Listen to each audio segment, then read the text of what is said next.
आज हम बात करेंगे एक ऐसी बीमारी के बारे में जिसको सुन के ही लोग आशंकित हो जाते हैं, परेशान हो जाते हैं। लेकिन ये ज़रूरी नहीं है कि अगर कुछ लक्षण मिल रहे हैं तो वही बीमारी हो।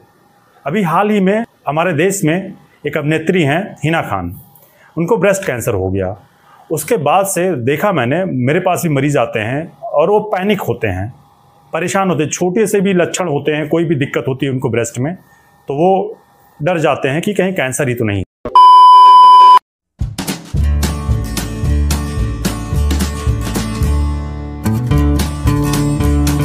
नमस्कार दोस्तों, मैं डॉक्टर विकल्प मिश्रा आप सभी का स्वागत करता हूं अपने यूट्यूब चैनल पे। जो लोग नए हैं वो चैनल को सब्सक्राइब कर लें ताकि नई नई वीडियोज़ और नए नए अपडेट्स आपके हेल्थ के बारे में आपको समय से मिलती रहे। हम बात कर रहे हैं ब्रेस्ट पेन, छाती में दर्द या तनाव की। ये कोई ज़रूरी नहीं है कि अगर ऐसा कुछ है तो कैंसर ही है।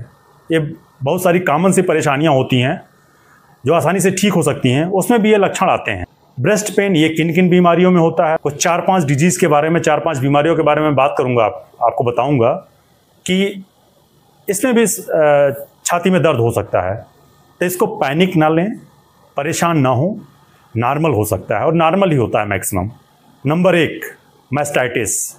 मैस्टाइटिस में ये होता है कि आपकी छाती में, ब्रेस्ट में कहीं कोई इन्फ्लामेशन हो जाता है, ब्रेस्ट के टिश्यूज़ में कोई इन्फेक्शन हो जाता है, जिसकी वजह से ब्रेस्ट में टेंडरनेस आ जाती है, तनाव आ जाता है, सूजन आ जाती है, दर्द होता है, ब्रेस्ट के ऊपर की स्किन में रेडनेस आ जाता है और ब्रेस्ट को छूने पे टेम्परेचर बढ़ा हुआ महसूस होता है। मैस्टाइटिस में बेसिकली होता क्या है, जो मदर्स होती हैं उसमें मिल्क सिक्रीशन होता है, कभी कभी एक्यूमुलेट हो जाता है लैक्टिफेरस टेबुल्स में, लैक्टिफेरस डक्ट में एक्यूमुलेट हो जाता है, तो वहाँ इन्फ्लामेशन काज हो जाता है, तो काफ़ी पेनफुल कंडीशन होती है।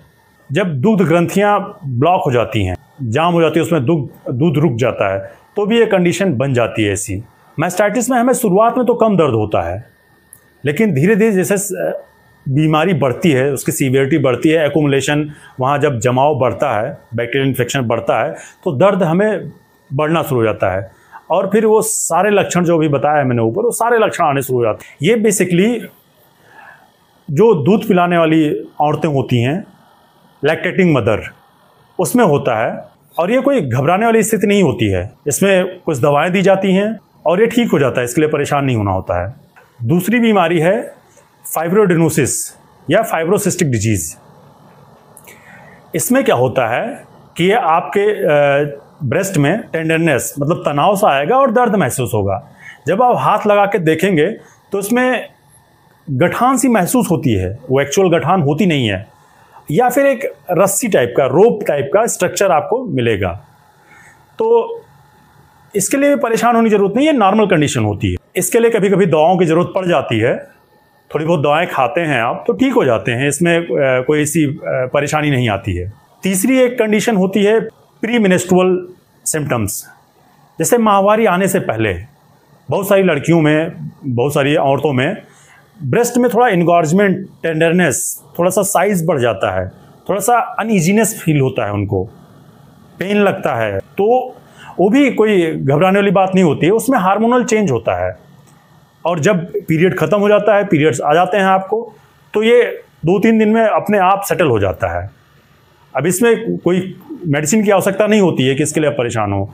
ये नॉर्मल कंडीशन है, नॉर्मल फिजियोलॉजिकल चेंजेस है, हार्मोनल चेंजेस हैं, उसकी वजह से ये टेंडरनेस हो जाती है। चौथा है पोस्ट मेनोपॉजल सिम्टम। जब औरतों की माहवारी बंद हो जाती है 40-45-50 के आसपास में, तो उनको कभी कभी उनके ब्रेस्ट में इनगॉर्जमेंट हो जाती है, बड़े हो जाते हैं, दर्द होता है, अनईजीनेस फील होता है। तो ये भी बेसिकली हार्मोनल चेंजेस से होते हैं। लेकिन इस कंडीशन में चूँकि एज इतनी ज़्यादा है कि उसमें लापरवाही नहीं करनी चाहिए, किसी डॉक्टर से ज़रूर सलाह लेनी चाहिए, दिखाना चाहिए उसे, और वो एसेस करेगा और बताएगा कि आपको क्या दिक्कत हो सकती है। पाँचवा हमारा last, extra memory pen. Extra memory pen ऐसे समझें आप, जैसे दांत में दर्द हो रहा है और दर्द हमें फील होता है कान में, रेडिएटिंग पेन होता है। ऐसे ही एक्स्ट्रा मेमोरी पेन्स होते हैं जिसमें जैसे अगर हमें हार्ट अटैक हुआ है तो हमें अपनी छाती में ही दर्द महसूस होता है, लेकिन वो एक्स्ट्रा मेमोरी कॉज है। जैसे कहीं सीने में चोट लग जाए तो उसमें ऐसा दर्द महसूस होता है, या पहले से हमारी कोई प्रियर सर्जरी हुई, पहले कोई ऑपरेशन हुआ है तो वहाँ पे थोड़ा सा टेंडरनेस और पेन महसूस होता है। तो ये एकदम नॉर्मल सी कंडीशन होती है, इसके लिए परेशान नहीं होना चाहिए। लेकिन एज, चूँकि एज फैक्टर होता है इसमें, तो डॉक्टर का असेसमेंट करा सकते हैं, आप दिखा सकते हैं डॉक्टर को।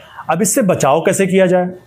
इसके बचाव के लिए सबसे पहले तो आप लोग अपना जो ब्रेस्ट सपोर्ट लगाते हैं, ब्रा जिसे पहनते हैं, वो अच्छी क्वालिटी का होना चाहिए और अच्छा सपोर्टिंग होना चाहिए, फिटिंग का होना चाहिए। दूसरा, हरी साग सब्जियां जरूर खाएं, फल जरूर खाएं, अपनी डाइट में इसको इस्तेमाल करें। वेस्टर्न कल्चर जरूर है पिज़्ज़ा और बर्गर का, बट आप ग्रीन वेजिटेबल से बिल्कुल अलग ना हो। स्मोकिंग और अल्कोहल कंजप्शन, धूम्रपान और शराब पीना, ये ब्रेस्ट कैंसर को प्रोवोक करते हैं, बढ़ाते हैं। इनसे बिल्कुल बचें, इनसे जितनी दूरी हो सकती है उतनी दूरी आप रखें। समय से शादी करें और बच्चे करें। एक एज होती है शादी की, उस पर करें। डिलेड अगर शादी भी करते हैं तो भी आपको हार्मोनल चेंजेस की वजह से काफ़ी समस्याएं फेस करनी पड़ती हैं। मल्टीविटामिन्स ज़रूर आप इस्तेमाल करें। और अगर इसके बावजूद भी अगर आपकी कोई क्वेरी रह जाती है, कोई इशू आपका नहीं क्लियर हो रहा है, तो आप हमें कमेंट्स में भेज सकते हैं, मैं उसका रिप्लाई करूँगा, या आप मुझे व्हाट्सएप भी कर सकते हैं, आपको सारे जवाब मिल जाएंगे। Thank you for watching.